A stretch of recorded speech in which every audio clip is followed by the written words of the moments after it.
A quietly devastating truth. Addiction doesn't always arrive as a bottle or a pill. Sometimes it's the 9th scroll in a single minute, the 2nd episode that becomes a season, the message you wait for just to feel okay. In Napoleon Hill's terms, this isn't merely vice, it's desire without a worthy target.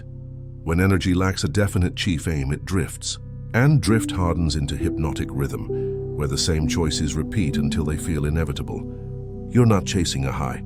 You're running from an inner low born of aimlessness.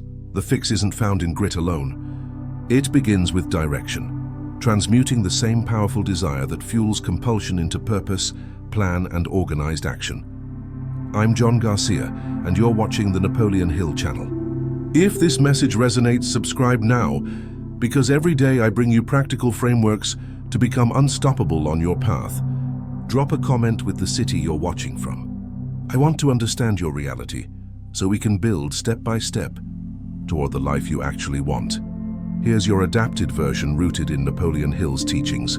Same structure, comparable length, and kept in flowing, native English paragraphs. There's something quietly devastating about the way addiction slips into our lives. You don't always notice it at first. It isn't always a syringe or a bottle. Sometimes it looks like your 9th Instagram scroll in under a minute. Sometimes it's needing a text just to feel okay. Sometimes it's a 2nd episode, then a 3rd, then a whole season, and it starts to feel normal until it doesn't. You're not chasing a high anymore. You're running from a low, and the unsettling part is that most of us don't even know where that low begins. If you'd asked Napoleon Hill how to address addiction, he wouldn't have started with a detox.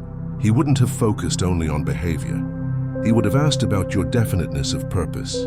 Hill believed addiction wasn't the true problem. It was a symptom of drifting, of desire left without a worthy aim. We live in a world flooded with stimulation and starved for direction. Our minds keep trying to feel better, yet they're trapped in habits that go nowhere. Motivation, the energy that moves us, runs thin, not merely because of what we do, but because we haven't trained our thoughts toward a chief aim. Hill warned that without a clear purpose, the mind falls into hypnotic rhythm, where repeated choices harden into chains.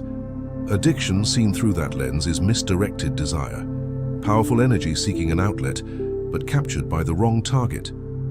The root isn't the substance, it's the aimlessness. This is where many modern approaches to addiction fall short. We treat the habit but don't build the human. We patch the leak and ignore the weak blueprint. Hill argued that lasting change arrives when we transform thought into purpose and purpose into organized action. That means learning to harness desire, to cultivate faith in your aim, and to install new habits through conscious repetition until they become automatic, what Hill called the workings of cosmic habit force. If that sounds intense, take heart. Purpose isn't sternness, it's oxygen. When your days are charged with meaning, the old escapes lose much of their pull. And here's the best part. Wait for it. Hill didn't leave us with slogans. He left a process, a practical and mental spiritual toolkit to realign your mind with a definite chief aim and build momentum through daily disciplines. Tools that explain why your drive feels drained and how to live in ways that naturally refuel it, not by chasing quick highs, but by committing to a worthy cause. We're going to unpack those tools, practical ones, mental ones, even some you can begin today. Stay until the end of this video, because what you'll discover isn't just how to address addiction, it's how to finally understand the part of you that's been calling out through it. And before we continue, if you love expanding your mind and exploring the deeper layers of life, make sure to subscribe to Fractal Wisdom so you never miss a step on this journey inward. If addiction is the symptom rather than the cause, what lies beneath it? Let's talk about motivation, not as a buzzword, but as a messenger. Motivation isn't merely a burst of excitement. It's the current behind every small action that makes us feel alive. It's desire, anticipation, reward, the ping of a message, the first bite of dessert, the warm text that says, thinking of you. When motivation runs low, life turns gray, uninspired, flat. That's when craving begins. But the drain rarely starts with Netflix or fast food. It usually starts much earlier, with environments that clipped your ambition, with patterns where your authentic wants were dismissed, where you had to be the pleaser, the strong one, the fixer. You learn to quiet your own aim to get by, and in that quieting you began to drift. Hill called it the great enemy of success. Indecision, doubt, and fear. The 6 basic fears, poverty, criticism, ill health, loss of love, old age, death, weaving themselves into a net. What does the mind do when it drifts? It seeks relief. Some chase it in a bottle, others in a partner, others in a screen. It's not about the thing. It's about the feeling you're trying to recreate, the sense of progress, of being enough, if only for a moment. So we're trapped not simply in addiction, but in a loop, inner emptiness. Crash, escape behavior, shame, and then deeper emptiness. Hill understood that breaking this cycle isn't about raw willpower.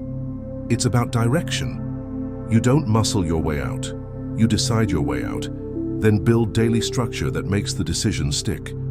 He taught that you must fix your thoughts on a definite chief aim, back it with burning desire, and reinforce it with faith until your subconscious accepts it as a command. That means turning toward the part of you that wants a future, not numbing it. It means asking, what pain is this habit trying to blur? What goal did I abandon to cope? Here's where Hill diverges from surface-level tactics. He didn't want you merely sober. He wanted you self-directed. Self-mastery begins with awareness, with reading your patterns not as moral failures but as data, signals pointing to an aim left unclaimed. This is why Hill emphasized imagination, decision, and persistence, because they're the inner instruments that reclaim the wheel.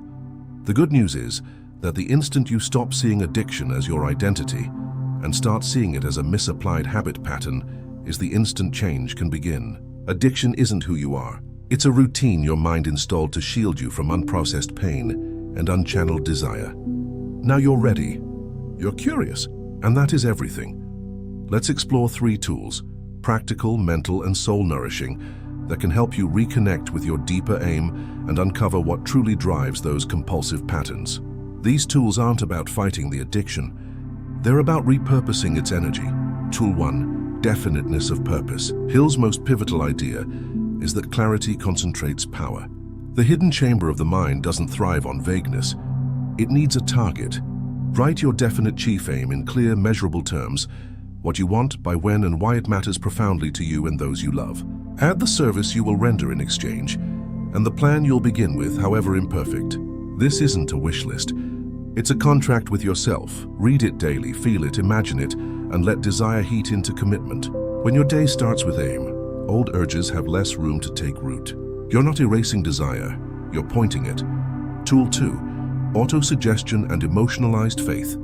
Hill never separated the mind's dialogue from its results. He taught that repeated, emotionally charged statements impress the subconscious and shape behavior. Craft a short creed aligned with your chief aim, and speak it aloud morning and night with conviction. Involve your body.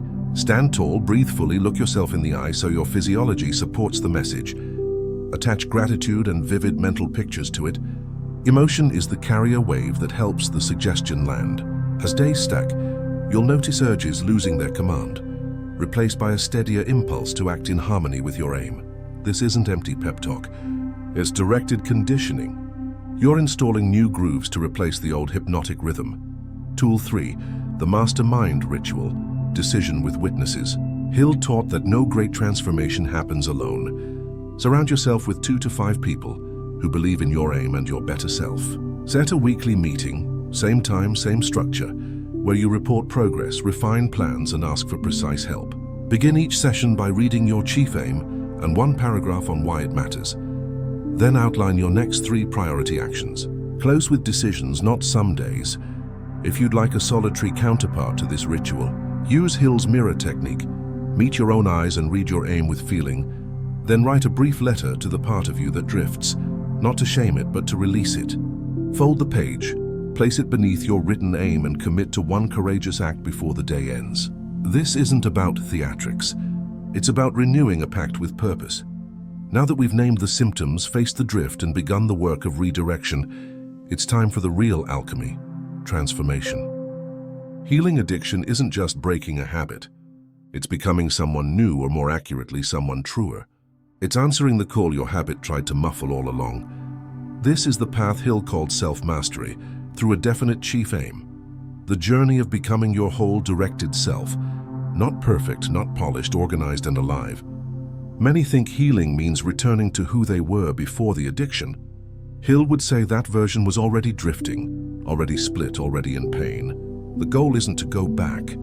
It's to go through and emerge as the person your aim requires, the you who feels whole without needing to escape. What does that look like in daily life? Step 1. Design a life that feeds your purpose, not just your calendar. Hill believed much failure springs from a life unlived and a plan unmade. That includes the job that drains you, the relationships that numb you, and routines that keep your talent idle. You don't change in a vacuum. You change in an environment that echoes your aim. Ask, what in my life feeds the drift and what feeds my direction? Start small. One clear choice a day. One honest conversation. 1 hour of focused work. One boundary honored. These aren't merely acts of discipline. They're acts of identity. Step 2. Let meaning replace stimulation. Addiction thrives in lives that are overstimulated and undercommitted. We scroll instead of speak. We binge instead of build. We consume instead of create. So instead of asking, how do I stop the habit? Ask, what is this craving asking for productively and purposefully? Replace dopamine loops with purpose loops. Create something that advances your aim. Sit in silence for 10 minutes and ask what matters now. Study specialized knowledge that sharpens your edge. Spend time with people who expect your best. When your life becomes a place where your true aim is welcome, the grip of compulsion loosens. Step 3. Treat relapse as temporary defeat, not a final failure. Hill was clear. Success moves in zigzags. The mind doesn't always progress in straight lines. It circles back until lessons are truly learned. If relapse happens, it isn't shameful. It's information. It's your inner counsel saying, a gap remains. Let's adjust. You're not back at square one. You're at a deeper turn of the spiral with more insight, better tools, stronger allies. This time you have a plan, a mastermind, a creed, and renewed persistence. The real miracle is when addiction becomes the reason you found your purpose, when what once broke you becomes the doorway to your direction. That's self-mastery, not mere self-improvement, not bare recovery, but reclamation, the return of your lost parts, your courage, your imagination, your discipline, your faith, woven into one coherent, radiant life. If you've been waiting for a sign, this is it. This is the beginning of your return. If this journey speaks to you even as a whisper, comment below, I'm coming home. And if you haven't yet, subscribe to Fractal Wisdom for more videos that cut past the surface and go straight to the soul.